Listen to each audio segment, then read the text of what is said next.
একবার এক রাজার এক পূর্ণমন্ত্রী মারা গেলেন। মন্ত্রীর উচ্চ বুদ্ধিমত্তা ছিল, তবে তিনি অপ্রত্যাশিতভাবে মারা যান। তাই নতুন মন্ত্রীর খোঁজ শুরু হয়েছে। সাম্রাজ্য ছিল বিশাল, সুতরাং একজন জ্ঞানী এবং অগ্রগামী চিন্তাশীল মন্ত্রীর প্রয়োজনীয়তা ছিল সমালোচনামূলক। সবচেয়ে উজ্জ্বল এবং সবচেয়ে জ্ঞানী ব্যক্তিকে খুঁজে বের করার জন্য রাজ্যব্যাপী অনুসন্ধান চলছিল। রাজ্য জুড়ে চিন্তাশীল এবং চতুর, বুদ্ধিমান ব্যক্তিদের বাছাই করার জন্য প্রতিটি অঞ্চলে স্বতন্ত্র পরীক্ষা অনুষ্ঠিত হয়েছিল। তারপর তাদের আরও কঠিন পরীক্ষা নেওয়া হয়, আর শেষ পর্যন্ত তাদের মধ্যে কেবল ৩ জনকে নির্বাচিত করা হয়, আর তাদের রাজধানী নিয়ে যাওয়া হয় যাতে রাজা তাদের শেষ পরীক্ষা নিতে পারে। সেই ৩ জনকে রাজনের একটি কক্ষে থাকতে দেওয়া হয়। তারপর রাজার পক্ষ থেকে ঘোষণা করে দেওয়া হয় যে কাল তাদের অন্তিম পরীক্ষা নেওয়া হবে, আর যে পাশ করবে তাকে রাজ্যের মন্ত্রী ঘোষণা করা হবে। কিন্তু আশ্চর্যের বিষয় হল, সন্ধে হতে না হতেই সারা রাজ্যে এই কথাটা রটে গেল যে কাল রাজা তাদের কি পরীক্ষা নেবে।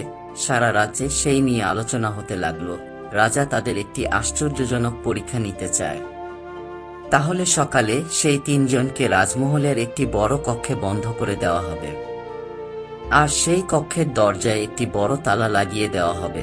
তালাটি সেই রাজ্যের গণিতজ্ঞ ও কারিগররা একসাথে মিলে বানিয়েছে, সেই তার কোনো চাবি থাকবে না। তার বদলে তার উপর কেবল কিছু সংখ্যা লেখা থাকবে, যার মধ্যে একটি ধাঁধা লুকিয়ে রয়েছে। যে সেই ধাঁধার সঠিক উত্তর খুঁজতে পারবে, কেবল সেই তালাটা খুলতে পারবে। ৩ ব্যক্তি ধীরে ধীরে শিখেছে যে আগামীকাল থেকে তাদের একটি ঘরে বন্দি করা হবে।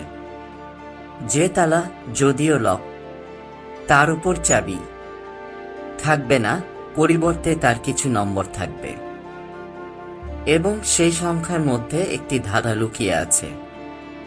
এই ধাঁধাটি সমাধানকারী প্রথম ব্যক্তি লকটি আনলক করবে এবং প্রথম রুমটি ছেড়ে যাওয়ার অনুমতি দেওয়া হবে।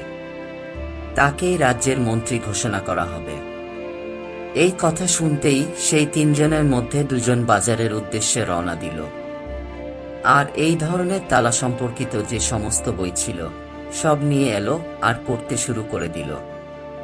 কিন্তু তাদের মধ্যে তৃতীয় যে মানুষ ছিল সে খুব অদ্ভুত ছিল।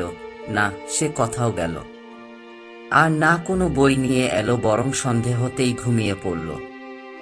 বাকি ২ জন ভাবল হয়তো ভয়ে আর পরীক্ষা দেবে না বলে ঠিক করে নিয়েছে, আর না হয় যে খবরটার উঠেছে সেটার উপর তার বিশ্বাস নেই। তবুও তারা ভালো কোনো সুযোগ হাতছাড়া করা ঠিক হবে না, কারণ এমন সুযোগ জীবনে কেবল একবারই আসে। তাই তারা সারা রাত পড়াশোনা চালিয়ে যেতে লাগলো। তার বিষয়ে যত বই কিনে এনেছিল তারা একের পর এক পড়তে লাগলো। পরের দিন সকালবেলায় সেই ৩ জনকে রাজদরবারে নিয়ে যাওয়া হলো। সেখানে তারা জানতে পারল যে কথা রটেছিল সেটা সত্য।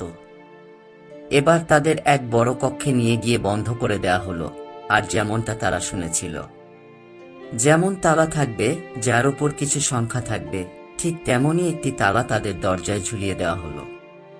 তারপর রাজা তাদের কাছে এলো আর বলল, তোমাদের মধ্যে যে এই তালার উপরে থাকা ধাঁধার উত্তর খুঁজতে পারবে সেই দরজা খুলতে পারবে, আর যে প্রথম দরজা খুলে বাইরে বেরিয়ে আসবে তাকেই রাজ্যের মন্ত্রী বানানো হবে। এই বলে রাজা চলে গেল। এরপর সেই ২ ব্যক্তি যারা সারা রাত বই পড়ছিল তারা তাদের জামা কাপড়ের সাথে কিছু বই লুকিয়ে নিয়ে এসেছিল। রাজা যেতে না যেতেই তারা সেই বই বের করে আর তার উপর লেখা সংখ্যাগুলোকে এক কাগজে লিখে তার সমাধান খুঁজতে শুরু করে।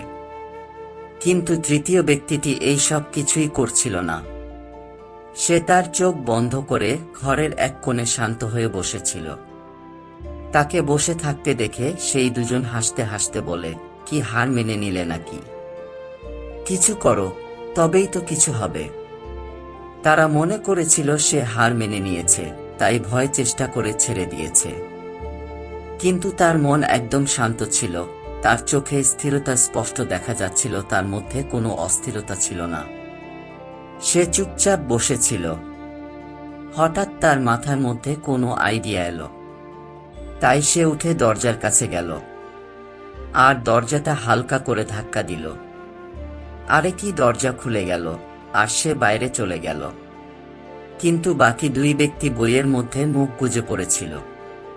তারা বুঝতেই পারল না যে তৃতীয় ব্যক্তিটি দরজা খুলে বাইরে চলে গেছে। তারা সেটা তখন বুঝতে পারল যখন রাজা তৃতীয় ব্যক্তিকে সঙ্গে নিয়ে রুমের ভিতরে এলো আর বলল, বন্ধ করো এই বই পড়া। যে বাইরে বেরোনো সঠিক বাইরে বেরিয়ে গেছে তা দেখেই দুজন হতভম্ব হয়ে গেল।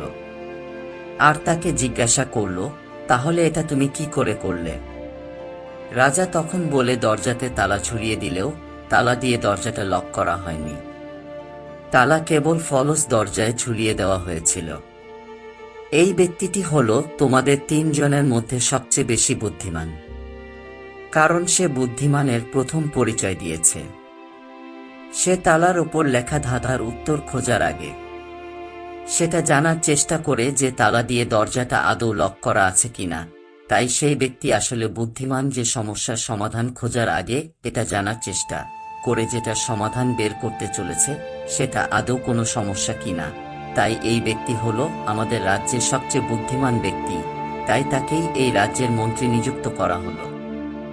বন্ধু, এই কাহিনীটির থেকে শেখার বিষয় হলো, যখনই আমার মনে হবে আমাদের সামনে কোনো বড় সমস্যা রয়েছে, তখনই তাড়াহুড়ো করে ঘাবড়ে গিয়ে সেই সমস্যার সমাধান খোঁজার আগে আমাদের শান্ত মাথায় এটা দেখতে হবে, যেটাকে আমি সমস্যা বলে মনে করছি সেটা আদৌ কোনো সমস্যা কিনা, না আসল সমস্যা অন্য কিছু যেটা আমি হয়তো এখনো দেখতে পাইনি।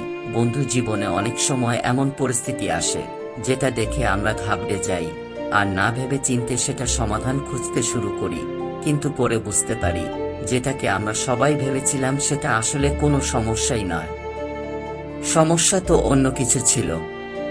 তাই আমাদের সবার প্রথমে এটা দেখতে হবে যেটাকে আমরা সমস্যা বলে মনে করছি সেটা সত্যিই কোনো সমস্যা কিনা, তারপর সেই সমস্যাটাকে ভালো করে বুঝতে হবে। কারণ অধিকাংশ সময়েই দেখা যায় সমস্যার মধ্যেই সমাধান লুকিয়ে থাকে। তাই ভালো করে সমস্যাকে বুঝে নেওয়া মানে অর্ধেক সমাধান খুঁজে নেওয়া। আশা করি ভিডিওটি থেকে আপনি কিছু শিখতে পারবেন। ভিডিওটি কেমন লাগলো কমেন্ট করে অবশ্যই জানান, ভালো লাগলে লাইক করে দিন আর চ্যানেলটিকে সাবস্ক্রাইব করে দিন। খুব তাড়াতাড়ি ফিরে আসব। ভালো থাকবেন। ধন্যবাদ।